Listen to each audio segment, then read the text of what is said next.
Welcome to the Singapore Management University podcast series, where we feature the latest insights and perspectives from our faculty. Early life nutrition plays an important role in human capital formulation and has lasting effect on health in the later stages of life. Research in this area has mostly centered on famines that occurred in Western countries during the last century. Assistant Professor Kim Seong-hoon from SMU's School of Economics, together with his co-authors, has conducted a study on the long-term impact on the mental and physical health of those born during the famine, which took place during the Great Leap Forward movement in China from 1959 to 1961. Previous studies of this famine have focused on its long-term effects on the socio-economic outcomes of the survivors. In this podcast, Professor Kim shares with us the key findings of the research and its implications. Professor, why did you and your team choose to study the long-term effects of early life malnutrition on health outcomes? The effects of early life malnutrition on health outcomes is one of the most important questions for, health determinants of a human body, right? So there are many determinants that affect health status of humans. But it is one question that cannot be answered very well by medical scientists. The reason is that simply, they cannot experiment on the human population. They cannot randomize people into two groups and, they cannot manage one group and not manage the other group and compare the results. Because it's either, impossible, or even if you could do that, it would be unethical. So this question, although it is important, has remained silent in the medical science.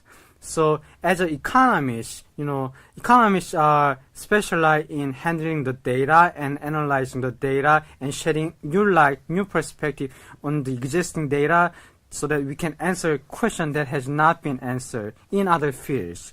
So in a sense, economics is more like aggressive field of study that tries to answer the question that other fields fail to answer. So I thought that this question remains, unanswered, and I thought that there is a contribution that I can make by bringing new perspective about from the method of, applied economics. So that's why I chose to answer this question. Why did you decide to focus your research on the famine which occurred during the Great Leap Forward movement in China in the late 1950s and early 1960s? I choose to study famines to answer this question because I cannot experiment on the human population to study the long-term effects of early life malnutrition. I cannot manage newborn babies to study this question. So I had to look for a kind of natural event that happened in the history that can mimic the lab setting of malnutrition on the human population. What would that be? That would be famine. Famine suddenly arrives in a country or in a place at a time that malnourished people. So by looking at those who were born during the famine period, I can replicate the lab setting of the early life malnutrition on the human population. So by comparing those who were born during the famine and those who were born right before and right after the famine, I can replicate the lab setting of early life malnutrition. That is the primary reason I study famine to answer this question. And why do I look at the Great Leap Forward China famine? So let me give you a little background of the famine. So in China, there was a Great Leap Forward movement in around late 1950s. So back then, the Communist Party leader Mao Zedong attempted to catch up the economic growth of Soviet Union and the United States.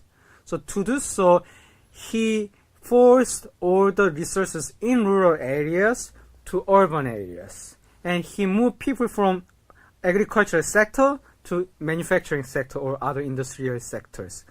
And he moved all the foods available in rural areas to urban areas. So it is a man-made policy mistake that created a famine out of blue. So during the period between 1959 and 61, nobody expected that there would be a famine, but ended up killing 30 million people. It's a ballpark estimate, but excess deaths, additional deaths caused by this policy mistake, in addition to the 3 years of natural disaster, cost 30 million people. And China is a unique case that it has a rich data set to enable me to study this question, because most famines took place in a country where there is no data available. Think about Ethiopia famine, or think about some other famine that happened a long time ago. So there are only two exceptions as far as I know. One is the Dutch famine that happened during the World War II, and the other is China famine. So people have studied this kind of question, similar question, not this question, using the Dutch famine. I'm answering my question using the China famine. That is the reason why I chose the China famine as a case study. What were the key findings of the research? There are two main findings of my research. One is the long-term effects of mental health outcomes. So when I compare to those who were born just during the famine and those who were born just outside the famine period, by that I mean those who were born right after the famine and right before the famine. Those who were born during the famine are more likely to suffer from mental retardation. They are more likely to have insomnia. They are more likely to have a memory impairment, and they are more likely to have other mental health related symptoms.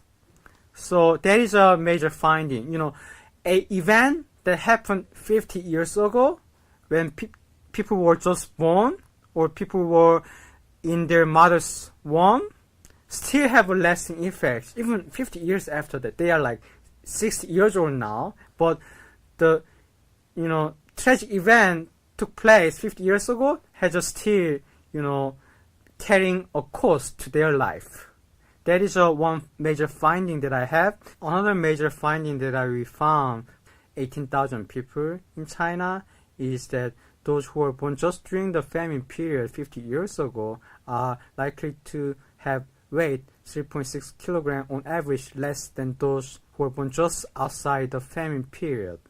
And the investigators in China visited each household and asked about their weight and weighed them. So it's a pretty accurate measure. And 3.6 kilogram difference is a big effect, and it's a still work in progress research. So we are not so sure whether it is really the famine that caused this problem, or it is the other causes that affect this result, or whether famine worsen this big difference in terms of weight. So it's a work in progress. We are currently working on what are other issues going on that affect this weight reduction effect. What are the implications of your research? How would Singapore and countries in this region benefit from this research? I believe that our research has a very important implication for this region as well as in Singapore. If we think about neighboring countries of Singapore, they are still poor countries, meaning pregnant women are likely to be malnourished some point during their time of pregnancy.